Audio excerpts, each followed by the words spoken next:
Hello, everyone. I'm Azariah Liron. I'm autistic and a genderqueer multiple transition trans person. I've been giving workshops for about 8 years with On Servants Wings, which is my professional identity. The structure of my workshops has really evolved over that time as I gained a better understanding of how people apply information to their daily life.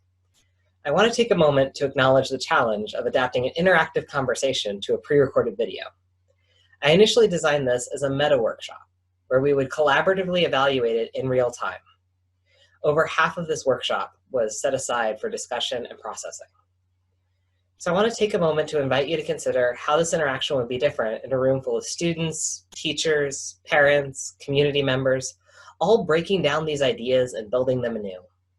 There are so many voices missing from this workshop right now, especially yours. I'd like to go ahead and begin this workshop, as I often do, by bringing out norms that I use to set the context for the workshops that I facilitate. First and foremost, take care of yourself. If you're here and you're human, you have a body, you have needs, get up, stretch, get a drink of water, grab a fidget if you need one. I want you to be fully yourself in this space. Secondly, everyone's the expert of their own experiences. Everyone has experiences, everyone has a story to tell, everyone has knowledge that is uniquely theirs that no one else has in the same way. Thirdly, speak from the I. Because your story is unique, own those experiences. Be empowered to say, I know this because I know this. And don't feel that you need to generalize your experiences or that they're less valid if they aren't shared by others. Your experiences matter here. Fourthly, be open to new ideas. Part of sharing your experiences is taking time to listen and bring other people's experiences into your life and into your world. If you have questions, please ask. I'm going to share my contact information at the end of the workshop. So yeah, just be open to what is new and what you're going to discover. Also, honor the time we have. That's probably less of an issue with this particular workshop structure, but I'm going to do my best to honor your time. And finally, respect confidentiality. By this, I mean the lessons we learn here should leave, but the stories, the details, and the things that people share of themselves should stay. Because we want this to be a space where people feel safe delving into identities and things that they might not feel comfortable having the general public know. All right, so let's rewind and go back. Why have norms or rules or guidelines or things of that nature? I mean, first and foremost, they provide clear communication of expectations. This makes it a lot easier for participants to decide whether a workshop is for them. It also really identifies who the space is for, especially if you're doing workshops in marginalized communities or multiply marginalized communities. A lot of people have spent a lot of time hearing that they don't belong, that they shouldn't speak, that their concerns and their needs are a burden on the quote-unquote normal population. So by having norms that elevate people's experiences, that invite them to be fully present, that acknowledge their needs and limitations, you can create a space that says, you belong here, and I want this to be a space where we are all able to engage in what we're doing. So I also want to take time here to think about how many norms should you use for a workshop if you're designing a workshop or running an event or facilitating a support group. The general guideline is enough to ensure a collaborative space, but few enough to remember. I've been in workshops where they spent 30 minutes on norms and it was this giant 20-page or 20-item bullet list. And I have ADHD. I stopped paying attention after 5 items and really felt like my time was wasted by the time they hit the 10th. So another thing you can ask yourself is, do the norms I'm creating meet the group's needs?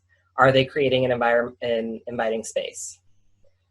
There is a time when it is really useful and helpful to have a group set their own norms. Things that will affect whether that's a good idea are the size of a workshop. For example, small or medium workshops tend to be easier to have people pass a mic around, share the information, make those types of suggestions. The duration of the workshop matters a lot. If you're doing a 45-minute seminar, you don't want to spend 30 minutes on norms creation. You want to spend 2 minutes, possibly. And also the frequency of meeting again. So if I was running a 6-session seminar over a month and a half, I'd probably want to spend more time creating norms in the first meeting and then use the group-created norms for later meetings. So this time, the group was only scheduled to meet once, or rather this video is only going up in the set time slot once. And the norms aren't the focus of this workshop. So I used my standard set of norms because they're pretty solid and easily adaptable to most settings. Wherever possible, I tend to find that norms that tell you what you should do instead of not to do are often the most effective. For example, don't be disrespectful doesn't really tell you a lot about how you're supposed to interact in the space. We will be respectful by behaving in a way that uplifts each other. We will be respectful by celebrating each other's experiences. Both provide more concrete actions that make it easier to do the right thing instead of being anxious about, am I doing the wrong thing? All right, so let's talk a little bit about workshop structure and the types of attitudes presenters can bring to a workshop. I developed this concept of a presenter developmental model. I was inspired by the Cass identity model of homosexual development, which is from 1979. Cass's model was the first to treat homosexuality as normal in a heterosexist society.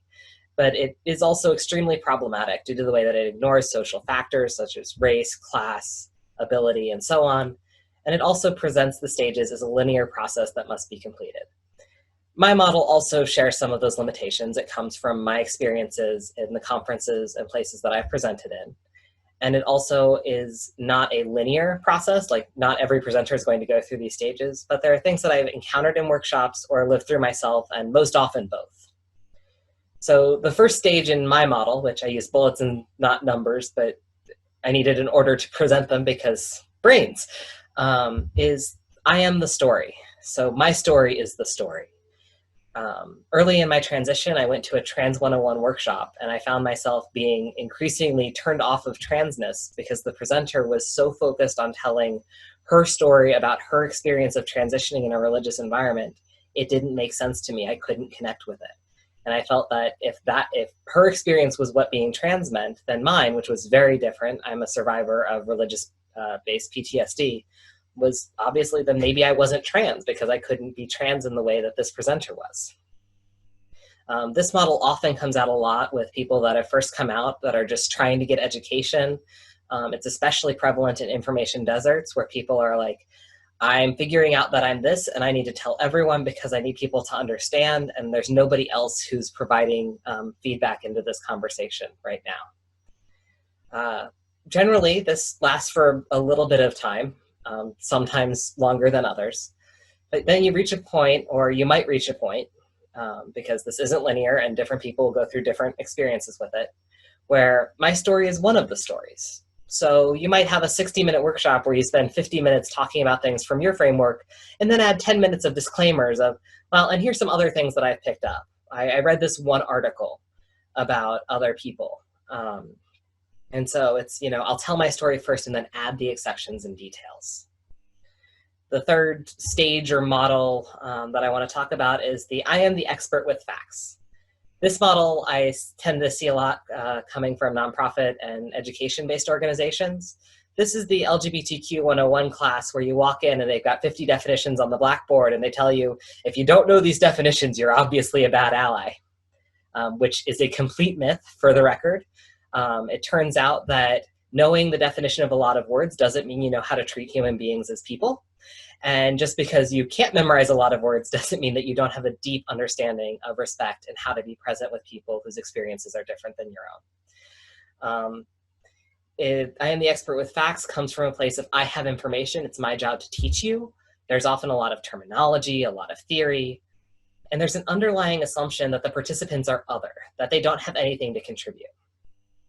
This is something that came up in one of my early workshops where I made a comment that I was the only person in the room that understood what it was like to be trans. And one of my dear friends who was at that workshop pulled me aside during a discussion bit and said, hey, that was pretty cisnormative there. And I had to do the, oh, shoot. Yeah.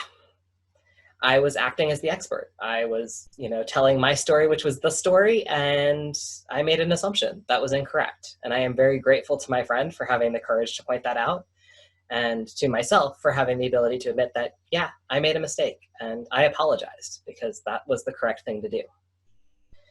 So if you're seeing that some of these have problems and you've maybe thinking of workshops you've been to that have been like, yeah, I really didn't enjoy being in that space, let's talk about other models now. Another model is let's talk in my language. This type of presenter is someone that's like, this isn't working if I'm the only one talking. There's probably some other things here that other people have to share that I want to hear.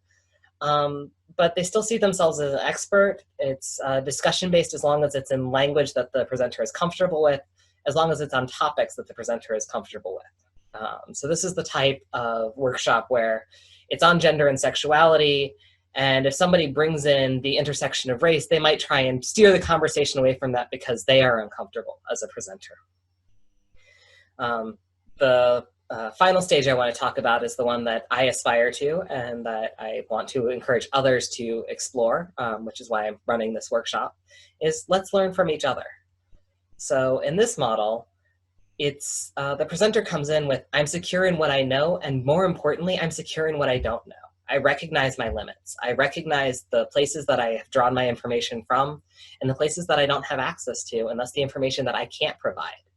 I want to make space for people to learn from each other. I want to acknowledge that we're all learners and we're all experts in our own ways. Workshops from this style tend to bring a lot more questions than answers.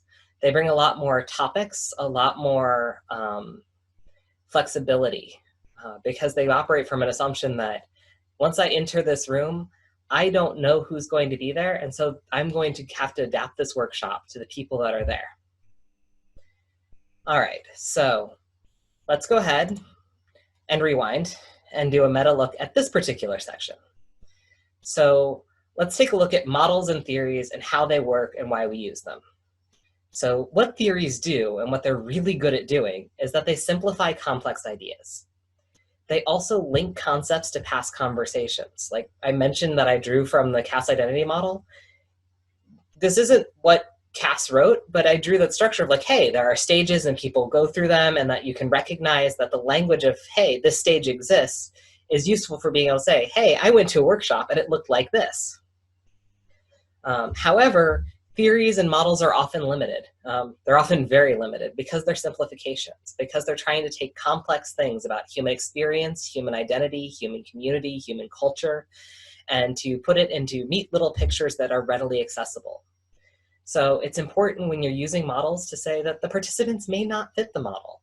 The participants may not be able to fit into the structures of your neat little language.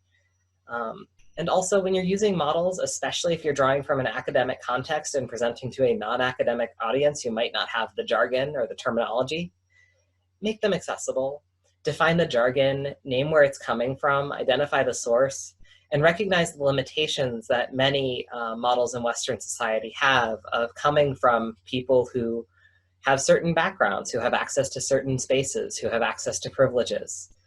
And thus the models often are not representative of the experiences of many people. So for the next bit, I want to talk about the different types of workshops that you'll commonly run into and some of the advantages and disadvantages of each of them. This is often something I prefer to do as a discussion because I really like seeing how different people have responded to different types of workshops. But this is going to hit the highlights so that we can get through and get to more content. I'm going to start with lecture because it is probably the most recognizable style of workshop anywhere. Lectures tend to center one person who has advanced knowledge on the subject. They assume that the audience doesn't have much to add to the conversation, and they are particularly susceptible to shutting out needed voices because experts tend to be overwhelmingly cis, het, white, male, financially secure, and with educational privilege. There is a lot of bias in our society about who is permitted to be an expert and who is thought of when conferences are gathering their keynotes. So in people trying to break down and address some of the weaknesses of lecture, often turn to panels. Panels can feature diverse voices, but you have to be pretty intentional about panel selection. You can definitely have what I've seen on Twitter described as a manel, which is a panel comprised of all men in a field that is shockingly not all male. I say shockingly because bias tends to create implications that certain people aren't in spaces where they very much are. But they often, because there are more people there, they have more voices than a lecture. One thing I've noticed with panels is they often lead to a fishbowl effect. So we're doing a panel on LGBTQ identity, and so we need to make sure we have our lesbian, our gay, our bisexual person, our trans person, and maybe an ace person if they're being really inclusive. And then you have all of these identities, and these people become representatives of that identity instead of just part of the conversation. There's a distinction in a panel between the panelist and the audience that implies that, especially on panels on gender and sexuality, that the panel has experience about gender and sexuality that the audience hasn't had, that the audience doesn't have their own understanding of gender, of sexuality from their own lived experiences. Additionally, a problem with panels is that each additional participant needs less space to explore differences. I've seen panels with 12 people where you got maybe 3 minutes per panelist before you dove into questions. And so there wasn't really time to get into the depth of any sort of content. Finally, the last format I really want to touch on is discussion. You might have noticed by now that that's where my orientation in workshops has been shifting towards. I hope that's obvious by now. It's really hard to do without people to converse with. So discussions, try to harness the experience of everyone in the room. Major weakness of them is that it is easy to get off topic. It requires skilled moderation. You have to be able to say, and this tangent is not going to lead us where we want to go, and oh, that tangent is really helpful. Let's elevate that and try and draw in more opinions and perspectives on that. Discussions are also less familiar than lecture and panel formats. They're harder to arrange, there's less training on how to facilitate them well. And Western society, at least in my experience of American conferences, tends to assume that the people running the workshop have knowledge that the people coming to the workshop don't have, which I find is rather unfortunate, as I've been to so many workshops where the presenter has been studying this for 2 months, and there have been people that have been living it for 20, 30, 50 years. As an accessibility note, and this applies very much so in discussions, but also in panels and lectures, always repeat comments or questions if there's any chance it wasn't heard. So make sure that things that are said by someone get repeated into a mic. This also allows time for processing, which is really important in running a discussion, because some people think really fast on their feet and they're going to want to answer every question, and others may be thinking, and it may take them 2, 3, 5, 10 minutes before they're like, oh, I finally have the words for that thought from the point at the beginning of the conversation. And so making discussions accessible involves being mindful of the different processing speeds and the different levels of engagement of your participants. So when I was in my college communication class, there was a lot of emphasis on you absolutely need to know your audience. You should do all of your research and you should think about who is going to be in the room. And while that is absolutely great advice, it's also terrible advice because it can make you miss the obvious. So I would like to offer you the advice, you don't know your audience, and that's okay. Stats are useful. It's useful to have a sense of, hey, I'm going to True Colors, so I know there's going to be some really awesome kids here. And there's going to be some confused parents that are trying to figure out what's going on. And there's going to be some teachers that are really excited to network and to discover new things that they can bring back to their schools. And also, there may be people here that I didn't think of. There may be people here with issues that I know nothing about. So when you're thinking about your audience, it's good to ask, who do you think will be there? But also ask who's on the list that I might not have thought of by now. And especially ask yourself, who might come if they knew that you had prepared for them in your workshop? Who might be here if, you know, I'd advertised for with an ASL interpreter? Who might be here if I said, this is a space where people are expected to come and go and acknowledge and answer the needs of their bodies? And just taking that moment to say, I don't know who's going to be here. I don't know what they're going to be carrying, makes all the difference as a facilitator for being able to roll with the punches and be like, yep, I wasn't expecting that, and I'm glad you're here still. The next concept, tool, resource for workshop facilitation that I want to cover is conversational consent. There's been a lot of amazing work lately in the fields of sex education around the need for an enthusiastic yes when it comes to aspects of touch and bodily autonomy. I want to expand that concept out to conversation, that there are conversations that are really intimate and really hard, and that it is important as a facilitator to make sure that you're getting consent from the participants for the workshop you're leading. One tool that can be used for this is content notes, content warnings, trigger warnings, anything in that general field of terminology. What these things do is they're like labeling allergens. You know, you can make a list of allergies that are pretty common, and everybody in society knows that, you know, we should probably know whether peanuts are in something, and that there are some spaces we shouldn't bring things that have peanuts in them. There are also allergens that are less common that you might not think of or you might not know of. And so similarly, there can be emotional responses that are common. For example, and I'm going to go ahead and list some of them, so if you want to pause and skip for about 5 to 10 seconds, please feel free to do so.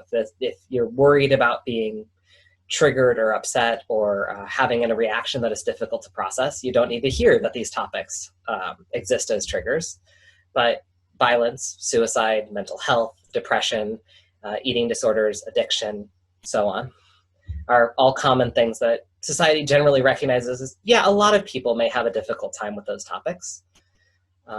But there are other ones, like I once had a kid that had a strong reaction to a particular name because that name was the name of somebody that had harmed them recently. And so I had to work with the person who wasn't the person that had harmed them, but had the same name.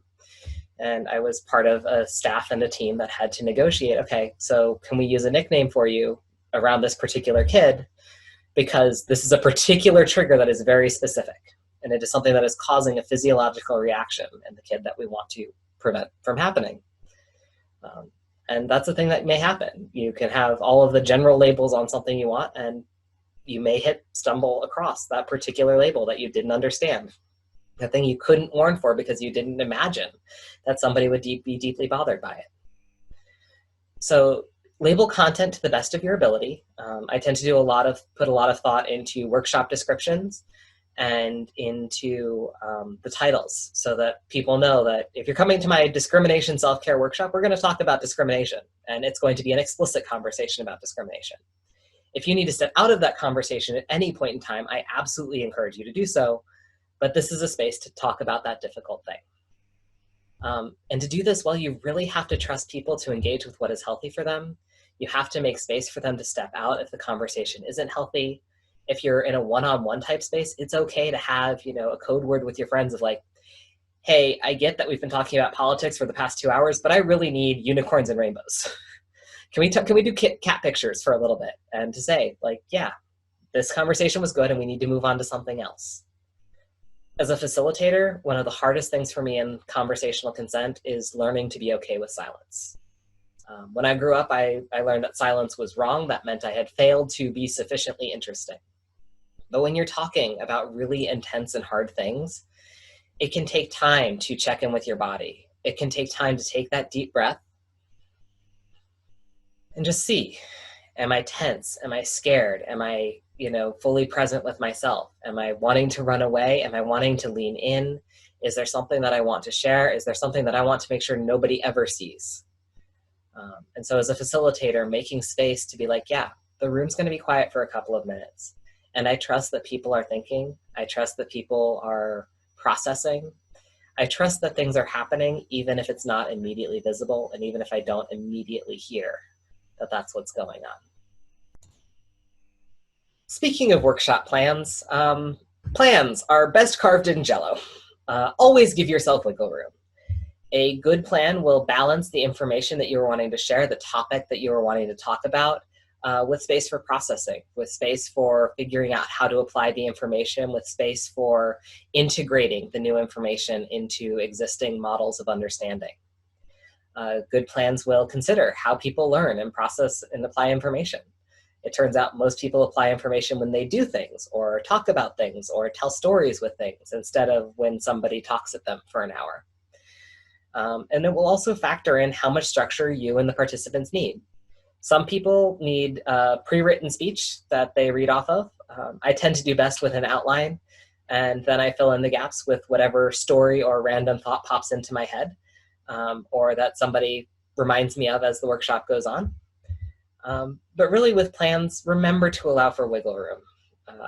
I try to always overestimate the amount of time a particular topic will need, but I also will give myself a list of questions at the end that, if I finish all of my content in 30 minutes in a 75-minute workshop, we're going to have a conversation, and it may not be it'll be related to the topic of the workshop, but I want to allow space for further exploration. I've also had workshops where I had 75 minutes worth of content, and I got to touch on 5 minutes of the content I had prepared because everybody else had deep insights and managed to fill that 75 minutes with exploring 5 minutes, what I thought was 5 minutes of content. But I saw that people were engaged, people were learning, and that there was more content in that 5 minutes of what I had planned than I could have imagined. So all plans are carved in Jello, and allow for the possibility for the train will derail. There will be somebody that will ask a question that is completely off topic. There may be somebody that really wants to dominate the conversation in order to meet their needs. So when you get one of those out and left field questions, the first thing I ask is this what the group needs, or is this what an individual needs? So I was running a workshop on building diverse communities that are able to be resilient and how to apologize and how to deal with all the isms of the world. And I am maybe 5 minutes into this workshop and somebody asks, what is the difference between Black Lives Matter and Blue Lives Matter? And I took a deep breath because this is an important question, but it is also not the level I expected this workshop to be at. And I looked at the other people in the room and I saw that most of the other people in the room were looking to see how I would answer the question. They were looking to see what the answer would be. And so this beautiful, complex workshop on how to get along with people that are different from you ended up being Anti-Racism 101, how white privilege works, and why it is absolutely critical in our society, where Black people are still enslaved through the prison industrial complex, that we say Black Lives Matter, that we identify that Black lives are being treated very differently. And I made that change because that was what the group needed. I've also had workshops where a particular individual gets very insistent on asking questions that are very relevant to their personal life, but not really relevant to other people in the room. So when that happens, what I found is a useful strategy is to be prepared to interrupt. I validate that person's needs. I say, yes, I see that that's an important question. I see that this is really critical to you. This is not the space to address that. I would recommend that you talk to a counselor, religious leader, community support group, whatever resource I know that is more relevant to the questions that they are asking. The important thing in the interrupting is to acknowledge humanity while staying firm in the response. It is not useful to derail an entire conversation to meet one person's needs. However, if the entire room is showing interest in learning more about the tangent, it may be that the tangent was the workshop that needed to be written in the first place.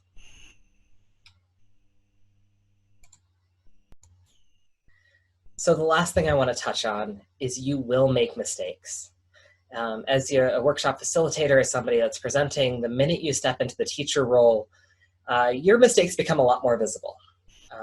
And mistakes aren't bad. They're actually a really impressive opportunity.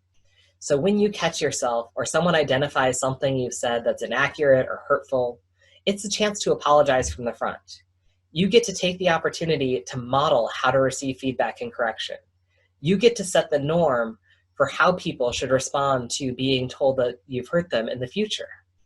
So as a facilitator, when you make mistakes, I would encourage you to demonstrate the openness you want to see in participants. Say, I'm sorry. Say, thank you for pointing that out to me. Say, I will definitely work on changing that in the future. So I recognize that this workshop was a lot more of a whirlwind than I had initially planned. I tried to condense about 8-9 years worth of experience into 30 minutes. And so you might have a lot of questions. My website is onservantswings.com. I have a listing of past workshops that I've developed, and I will also links to some worksheets. But most importantly, there's a contact form on that website. And so if you have any questions, if you want to get consultation help with how to develop workshops, how to sort through information, how to lift up the experiences of people in your workshop spaces. Because it turns out that if you're running an LGBTQ 101 workshop, very likely there's somebody there that's been living that experience. And they may not make it obvious to you, because it turns out we don't need to make our experiences obvious. And so as a facilitator, I try to create spaces where people feel safe and comfortable and healthy as they bring their expertise into the spaces I'm creating, because I want to learn from them, and because I think that having people learn from everyone in the room is far better than people just learning from my limited sphere of expertise. So I hope you have a wonderful digital conference and an excellent afternoon. Thank you very much.